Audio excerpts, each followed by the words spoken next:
श्री कृष्ण कहते हैं कि अगर जिंदगी में गुलाब की तरह खिलना है तो कांटों से तालमेल की कला सीखनी होगी। ये कभी मत सोचो कि आप कुछ नहीं कर सकते। हाँ, आप सब कुछ नहीं कर सकते, पर बहुत सी चीजें हैं जो आप कर सकते हैं। बस निर्धारित करो और अपना 100% दो। हर व्यक्ति का यह लक्ष्य है कि वह जो कर सकता है करे, जो बन सकता है बने, उसका जो भी सपना है वो पूरा करे। लेकिन इस समय से जो भी है उसका सम्मान करे और खुश रहे। जो मिलना है उसका स्वागत करो और जो मिला है उसका धन्यवाद। अपने गुणों को पहचानिए, इससे आपकी नींव मजबूत बनती है। लेकिन अपने अंदर की कमियों को भी पहचानिए, इससे चरित्र मजबूत बनता है। जो दूसरों को माफ करते हैं वो खुद से प्यार करते हैं, क्योंकि उन्हें मालूम है ऐसा करके मैं दूसरों पर नहीं बल्कि अपने आप पर एहसान कर रहा हूं और अपने जीवन में सुख समृद्धि ला रहा हूं। यदि कोई आप पर भरोसा और आपसे उम्मीद करता है तो ये उसकी मजबूरी नहीं बल्कि आपसे लगाव है और आप पर विश्वास है। कामयाबी सिर्फ वो नहीं है जो आप खूब पैसा और नाम कमा लेते हैं, बल्कि कामयाबी तो वो है जब आप अपना लक्ष्य प्राप्त कर लेते हैं, वो भी अपने असली आनंद में रहते हुए। भूखा इंसान सारी मर्यादा तोड़ देता है और पैसे का लालची इंसान इंसानियत ही छोड़ देता है।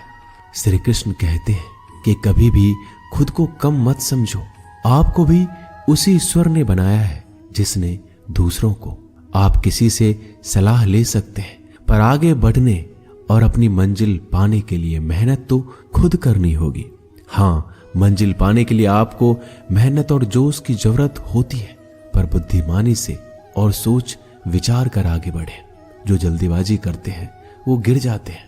जिंदगी में आगे बढ़ना है तो खुद पर भरोसा करो, दूसरों पर नहीं। जितनी बार आप गिरेंगे उतनी बार आप उठेंगे। अब ना किसी का हाथ चाहिए ना किसी का साथ। इंतजार करोगे तो उतना ही मिलेगा जितना कोशिश करने वाले छोड़ देते हैं। इसलिए इंतजार मत करो। तुम जितना सोचते हो जिंदगी उससे कहीं ज्यादा तेजी से भाग रही है। हार कभी मत मानो। हाँ, कुछ लोग हार मान लेते हैं, पर याद रखें कि पानी में डूबने से आदमी की जान नहीं जाती, बल्कि जान तब जाती है जब उसे तैरना नहीं आता है। इसलिए हार मत मानो, बल्कि अपने प्रयास में एक्सपेरिमेंट शुरू करो।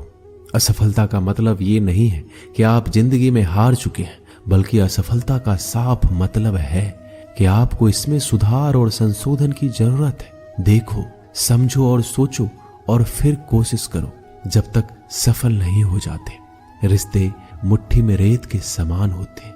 जोर से पकड़ो तब भी सरकते हैं और ढीले छोड़ो तब भी। इसलिए संभल कर पकड़ो। किसी भी समस्या का समाधान इस बात पर निर्भर करता है कि आपका सलाहकार कौन है। लोग तो आपके बारे में अंदाजा लगाते हैं, आप क्या है ये सिर्फ और सिर्फ आप ही जानते हैं। श्री कृष्ण कहते हैं कि साथ रहकर जो छल करे उससे बड़ा कोई शत्रु हो ही नहीं सकता, और जो हमारे मुंह पर हमारी बुराइयां बता दे उससे बड़ा हमारा कोई मित्र हो ही नहीं सकता। सहारा इंसान को खोखला कर देती है और उम्मीदें कमजोर। अपनी ताकत के बल पर जीना शुरू कर दीजिए। आपका खुद से अच्छा साथी और हमदर्द कोई और नहीं हो सकता। जिस इंसान की सोच और नीयत अच्छी होती है, भगवान उसकी मदद किसी न किसी रूप में करने आ ही जाते हैं। भाग्यशाली वो होते हैं जिन्हें समय और समझ दोनों एक साथ मिलती है, क्योंकि अक्सर समय पर समझ नहीं आती और जब समझ आती है तो समय चला जाता है। श्री कृष्ण कहते हैं, समझदार व्यक्ति जब संबंध निभाना बंद कर दे तो समझ जाओ कि उसके आत्मसम्मान को कहीं ना कहीं ठेस पहुंची है। अपने भीतर प्रेम रखो और सबका सम्मान करो। इसलिए नहीं कि मैं कह रहा हूं, बल्कि इसलिए कि ये तुम्हारा सौभाग्य है कि तुम इंसान हो। बस स्वयं में झांको और तुम पाओगे कि तुम्हारे भीतर भी कुछ ऐसा है जो किसी और के पास नहीं है। इसलिए इस धरातल पर जन्मा हर मनुष्य बहुमूल्य है। यदि जीवन में दुख मिले तो उसका सामना करो, या फिर ऐसे लोगों से जुड़ो जिनके होने से तुम्हारा जीवन धन्य हो जाए। कभी हिम्मत मत हारो, एक बार स्वयं पर विश्वास रखकर आगे कदम बढ़ाकर तो देखो, रास्ते स्वयं नजर आते चले जाएंगे। यदि आपका विश्वास अटल रहा तो मंजिल भी आपका इंतजार करते नजर आएगी। यदि कोई कार्य अच्छा है तो उसे तुरंत शुरू कर दो। लोगों के बारे में मत सोचो कि लोग क्या कहेंगे, क्योंकि कमी तो लोग ईश्वर में भी निकाल देते हैं। तो आप क्या चीज हो? अधिक सोचने की जगह अधिक करने में विश्वास रखो। अधिक करने की जगह सही करने में विश्वास रखो, और सही करने के लिए आपको सही सोचना होगा। अतः कम सोचो मगर अच्छा सोचो। जीवन में पैसा सब कुछ नहीं होता, लेकिन जीवन में पैसा बहुत कुछ जरूर होता है। और जो व्यक्ति बहुत कुछ को सब कुछ समझ बैठता है, अंत में उसके पास कुछ भी नहीं बचता।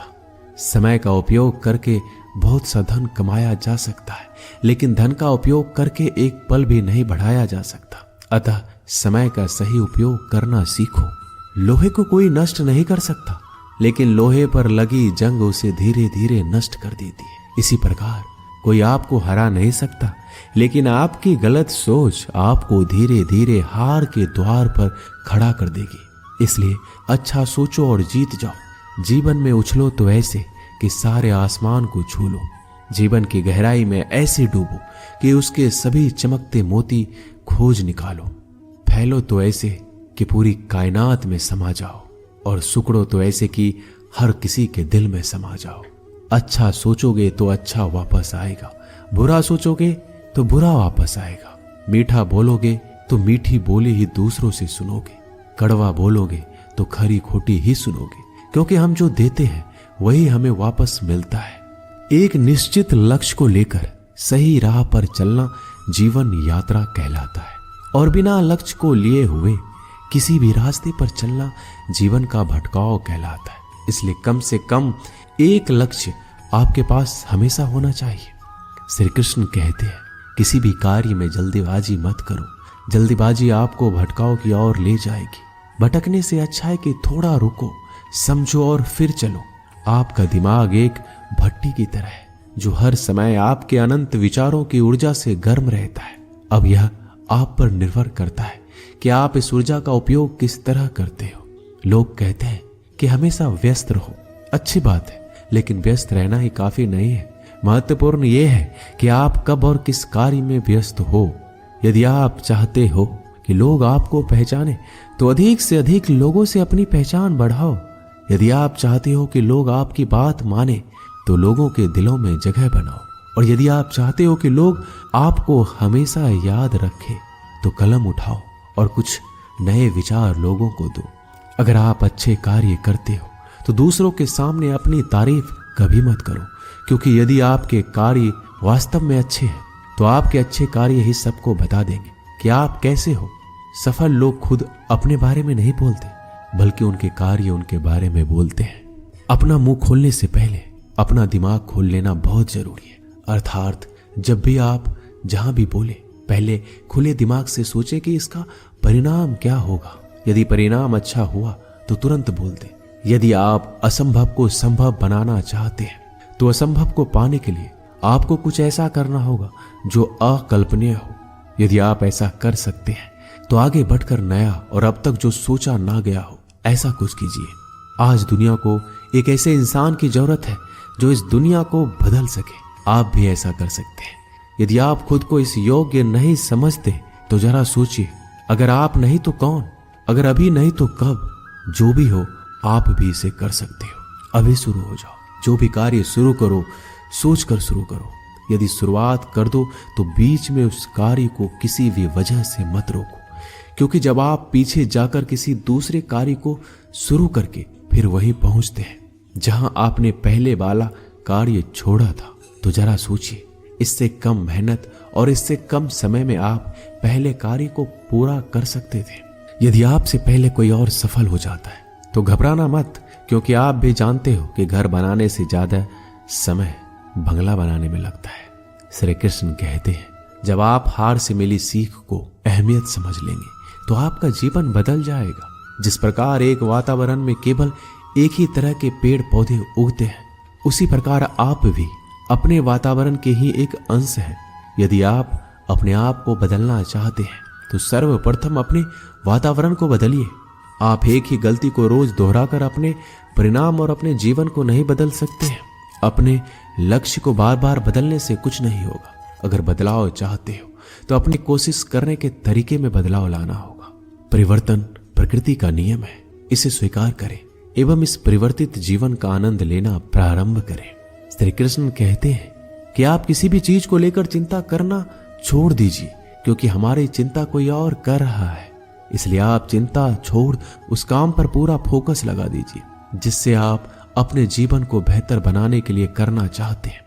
अगर ये सब करते हुए आपके साथ कुछ भी बुरा हो जाता है तो भी बिना रुके आपको अपनी मंजिल तय करनी होगी, आगे बढ़ना होगा, क्योंकि हमारे साथ जो कुछ भी बुरा या अच्छा होता है यह सब कुछ पहले से तय होता है। इसलिए इस बारे में चिंता करके आप अपना समय बर्बाद करेंगे और कुछ नहीं। भलाई हमारे इसी में है कि हमें बिना परेशान हुए अपने बहुमूल्य काम को तय समय पर पूरा कर लेना चाहिए। भगवान हमारे बारे में सब कुछ पहले से तय करके रखे, बस हमें चिंता छोड़ लगातार प्रयास करना चाहिए। अंत में हमें जो मिलना है वो मिल जाएगा। दोस्तों, इसे हम आपको एक छोटी सी कहानी के माध्यम से बताते हैं। एक बार की बात है, दो लड़के एक आश्रम में काम करते थे। वो दोनों अपने गुरु की दिन रात सेवा करते थे। उन दोनों लड़कों में से एक लड़की की बहन की शादी तय हो गई थी। वो अपने बहन की शादी की तैयारी धूमधाम से करना चाहता था, पर उसके पास पैसे नहीं थे। उनकी स्थिति उनके गुरु बहुत अच्छी तरह से जानते थे, पर वो भी उनकी मदद नहीं किए। जब दोनों लड़के गांव जाने के लिए तैयार हुए तो गुरु ने उस लड़के को 5 अनार दिए जिसकी बहन की शादी थी। गांव जाते समय 5 अनार पाकर लड़का बहुत दुखी था। उसे तो पैसों की जरूरत थी, वह अनार क्या करेगा। उसे अपने गुरु पे गुस्सा आ रहा था। जब दोनों लड़के गांव की तरफ जा रहे थे तो रास्ते में राजा के सैनिक इस बात की घोषणा कर रही थी, क्या किसी के पास अनार है? राजा को इसकी बहुत जरूरत है। हमने बहुत प्रयास किया पर इस क्षेत्र में कहीं भी अनार नहीं मिला। राजा की बेटी बहुत बीमार है, उसे दवा के लिए अनार की जरूरत है। दोनों लड़कों ने सोचा, हमें अनार की कोई जरूरत नहीं है, ये अनार हम राजा को दे देंगे और उनकी बेटी का अच्छा इलाज हो जाएगा। दोनों लड़कों ने अनार की बात सैनिक को बताई। सैनिक उन दोनों लड़कों को लेकर राजमहल पहुंचे और लड़कों ने अनार राजा को सौंप दिया। राजा ने उन्हें इसके लिए बहुत सारा इनाम दिया, पैसा, जेवरात और बहुत कुछ। उस लड़के की बहन की शादी बहुत ही धूमधाम से हो गई। अब उस लड़के को इस बात पर अफसोस हो रहा था कि उसने बिना सोचे समझे अपने गुरु को कोस रहा था और उन्हें भला बुरा कह रहा था। दोस्तों, मैं आशा करता हूं कि इस कहानी से आपने बहुत कुछ सीखा होगा। बस इस वीडियो में इतना ही।